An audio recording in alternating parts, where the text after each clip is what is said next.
Hello, everyone, and welcome to issue 79 of Anti-Life Reviews. I am the Tony Makaya, Master of Minds and of Men. We're continuing our month where we look at comics that were turned into movies, with a big one, originally published in 1997 by Paradox Press, and considered to be a proto-Vertigo comic. We're going to look at A History of Violence. Of course, I'll be comparing it to the movie by John Cronenberg at the end, so let's go ahead and get into it. But you know the routine. Please subscribe. I'd like to talk more about comics and movies, and I know a lot of you folks want to hear that too, so go ahead and hit that red button. If you're colorblind, it's a vaguely gray button.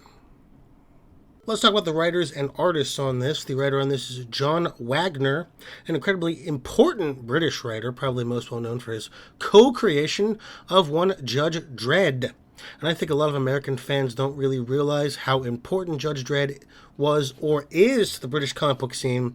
2000 AD, where Judge Dredd is published, is a highly influential book, or was. The character sort of defined that anti-hero, hyper-violent satire that a lot of writers, British writers especially, would hang their hats on in later days. People like Warren Ellis, Alan Moore, and to a much lesser extent Garth Ennis, who I have a great distaste for.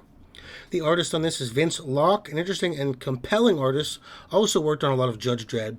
Beyond comics, he does a lot of work with Wizards of the Coast, who do like tabletop RPG games and various types of metal. He also does various types of metal band cover art. And I think we know what kind of gore we are going to get into today when we hear he does metal band cover art. Now, this is a single graphic novel presented as such, and I'll give my synopsis, then my feelings. Chapter 1, Small Town Killing. Load up with some bad hombres who kill a pair of drifters and then head into the nearest small town for some more havoc.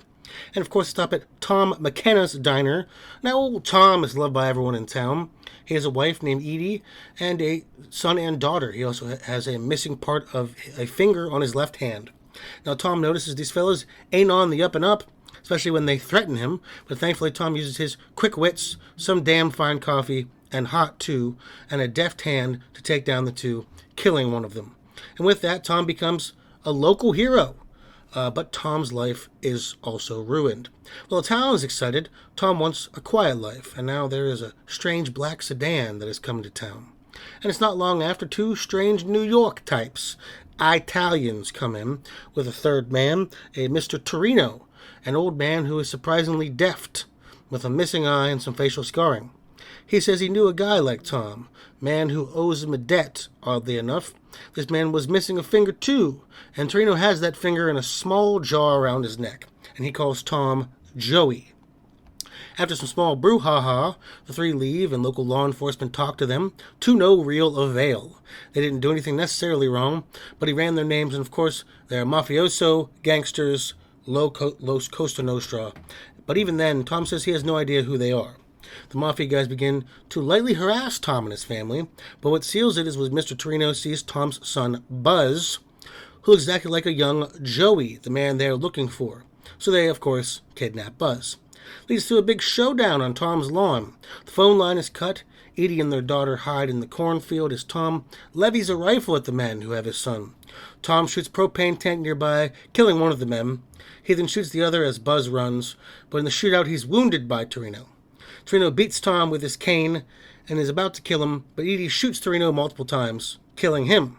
In the aftermath, while Edie wants the family to heal, Tom finally admits to his wife, he's not Tom, he's Joey, and these kind of men don't forget.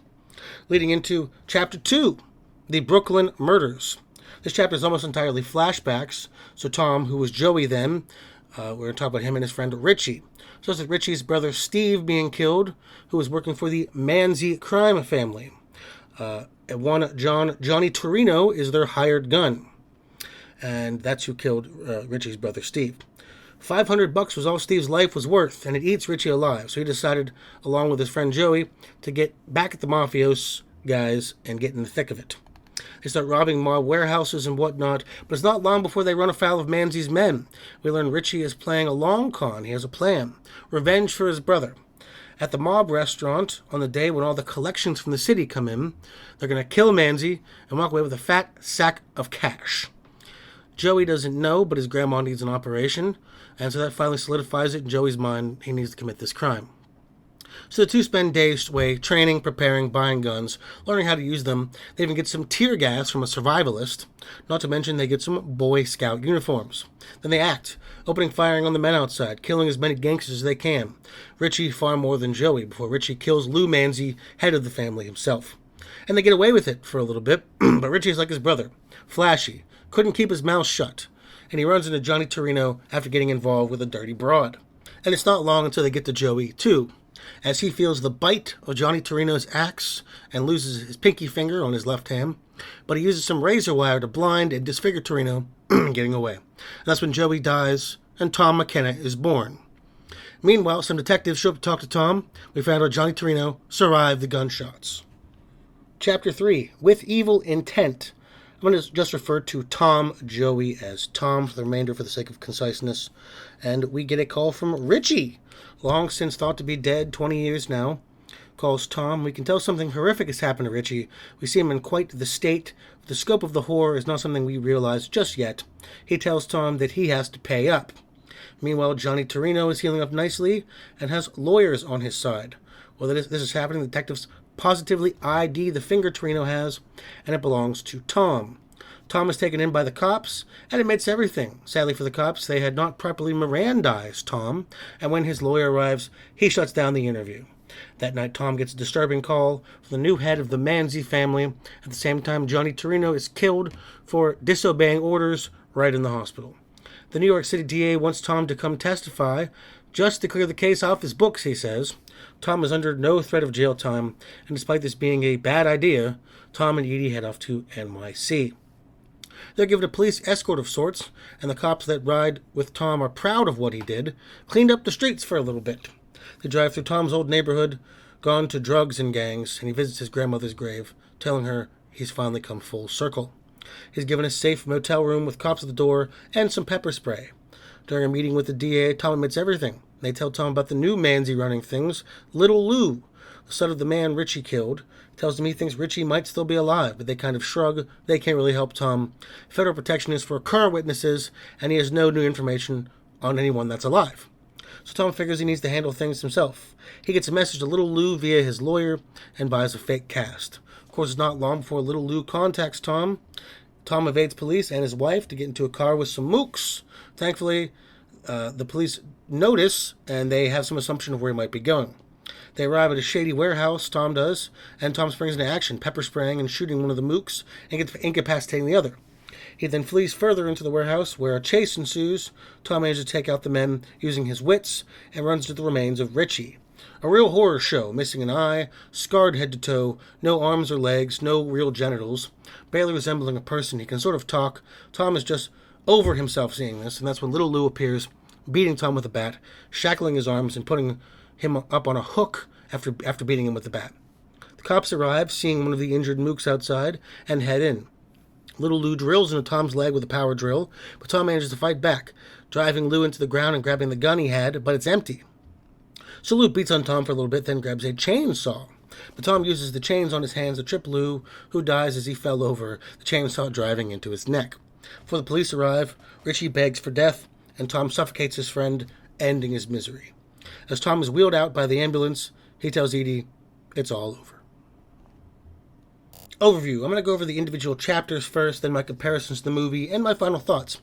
Chapter 1, I'd say without question, this is the most compelling part of the story. Hooks you in almost instantly with its violence, and its questions, and it's a good pace. First time I read this, I did not put it down until Chapter 2. The small town setting is a great backdrop for a character like Tom, who you want to believe instantly, especially due to the fact the bad guys are presented with all the subtlety of Futurama gangsters. They are bad guys doing bad guy things for vaguely Italian reasons. You know, family, blah, blah, blah. But that works. These cliches land. They give you an immediate understanding of where you should be. But as the chapter goes on and Tom begins to seem stranger, more withdrawn, and Torino and his boys seem to second-guess themselves openly, you get a little more depth everywhere. And while there's some awkwardness nearing the end, the family being followed and stuff, it comes off as a little strange. But also there's a moment where the small-town cop says carrying a finger around your neck isn't a crime. And while it's not, it would warrant showing it off publicly, especially for intimidation reasons, a very good reason to have it confiscated. But I do like Torino seeing Buzz and him looking like a young Joey Tom, and that being the spark was a nice moment, and it almost lost because of how it was framed. It was too quick. This leads to the showdown, which went kind of how I expected, and the story could have ended there and been perfectly serviceable as a comic book, but I'm glad it didn't. I'd say the best chapter, most story growth, and it gave the family something to do. Chapter 2, what I originally expected to be the most boring chapter, maybe it is in its own way, turned out to be a lot better and more fleshed out than I had expected. A lot less Goodfellas, something with a little more grounding and grit to it. Didn't do anything too crazy with the getting back at mobsters kind of thing. It did give Joey and Richie believable and understandable reasons for their actions, though. Richie is a hot-headed man. He wants revenge, but he wants above that what the gangsters have, what his brother wanted, some money, some glory. He's ultimately a small-minded man, short in scope, and pays the price for his hubris and for all that stupidity, though we have no concept of the immense weight of what that means just yet. Meanwhile, Joey is more of a follower. He's reactionary. We see that man in the first chapter who just kind of wants to be left alone, is not in charge in personality.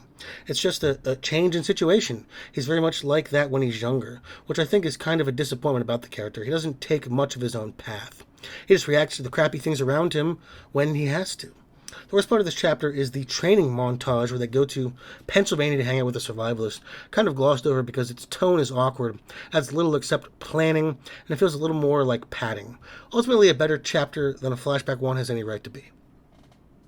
Chapter 3, easily the most divisive chapter, especially for fans of the movies, and probably the weakest overall as far as writing goes. We get a lot of slapdash things happening here. Tom admits to his history, but he wasn't Mirandized, which then ultimately goes nowhere because he goes to talk to the NYCDA anyways. I'm not sure of the reason for all of this. The cops were not looking to arrest Tom, to find out what's going on. And if he's willing to help out the DA anyways, why bother with all of this? Not to mention, they just want to get it off their books, so they willingly take him to a city where he is known to be wanted by dangerous men and say flat out, we can't help you, sorry. It's a lot of heavy-handed setup just to get Tom face-to-face with the new threat of Little Lou, who presents his own problems. He's barely a character. Is Lou, and we get some speculation from the cops and a whole Caligula analogy from Tom, but Tom didn't know his dad. Richie didn't either. He was just that mob boss that Richie's brother killed. So all we ever get is this weird half-hearted conversation, and when we meet him, yeah, he's adequately crazy, but comes off as more flat because we get maybe 5 pages with him before he's killed by his own stupidity. And the weakest of it is it comes on the backswing of really seeing Richie for the first time. And this is where I've seen people get picky, that the Richie stuff borders on horror, and it does. It's quite jarring what was done to him. And once again, we don't get any real time for it to land. We see him looking poorly before, but we don't know the scope. And once it's all on full display, the comic simply moves along to the end in a few pages.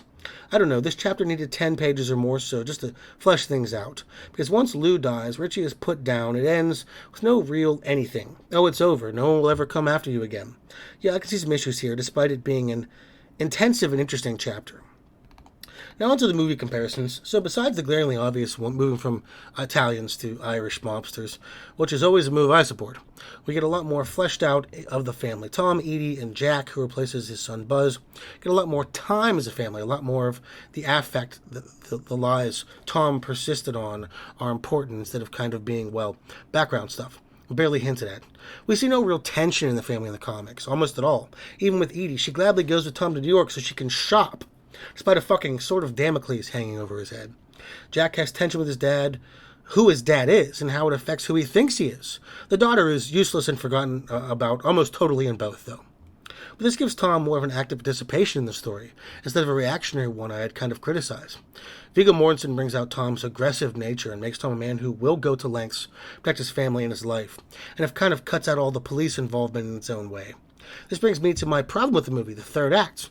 While I was critical of the book's third act, I am more critical of the movie. Instead of being a showdown with an old foe, where there's a heavy weight of what happened to his friend and his uncertain future, we get him dealing with his brother violently in a rather quick fashion. It feels unsatisfactory and, for me, a misstep. I know it may seem kind of like, oh, you're critical of both third acts, and yeah, I am. I wasn't particularly happy with either. But the movie lapsed for me right there and kind of deflated the film. Now, it's a good movie by a director I enjoyed, David Cronenberg, so it's definitely worth a watch. I just don't know if it's fair to compare the two when they go so far away from each other. Overall, a really enjoyable read, excellently written, a good pace with characters that you can get behind in one way or another. It does have some glaring issues, but honestly, I didn't notice them on my first read, as it gripped me in its own way and led me towards a staggering conclusion. I'd absolutely recommend this comic to comic fans, monster fans, or fans of the movie. I think fans of the movie will be shocked at how different the story they are actually getting is. And I always like the comparison in medias, though. So yeah, if you're so inclined, read this or watch it. It's a piece of media that should be consumed. Well, that was week 3 of lesser-known comics that were made in the movies with a history of violence. Did you even know this was a comic? Let me know down below. Also, please add me on Instagram under Demon Peaks for daily. That's daily Twin Peaks memes. Check my podcast, the Dark Peaks Podcast, and don't forget to head over to my Patreon. Let me know what you want me to review. Next week, we end on a big note, one that I've actually had some struggle writing, as I look at Alan Moore's classic V for Vendetta. This has been the Tony Makaya, Master of Minds and Men. Thank you very much, and goodbye.